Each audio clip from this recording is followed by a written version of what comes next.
Usa ka 37 anyos nga babaeng nagnegosyo og alahas ang na-missing sukad ni Agosto 9.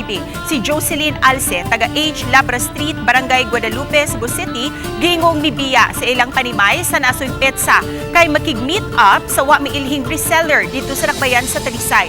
Apan wala na kini mauli sa ilang Pinoy-anan. Hinungdan nga nagpa-blotter sa Talisay City Police ang pamilya niini. Nabalaka sila sa posibleng nahitabo kang Jocelyn Alce. Ilabi na kay aduna kini dala nga mga dekantidad nga baligya ug wa usab sila makaila sa gikakita niini. Matud sa igsuon ni Jocelyn nga si Josie Lou nga dalaga ang iyang maguwang ug wala usab kunoy uyab nga posibleng kuyugan.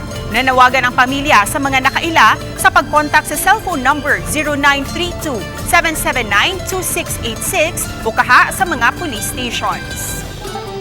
Wala lang atak yun ako nga tatay sa kagol. Mami ka mo, buhi ba siya? Patay na ba siya? Ngayon ko buhi man galin. O unsa nga nagtago lang ka na mo. Mami ka mo, unsay rason.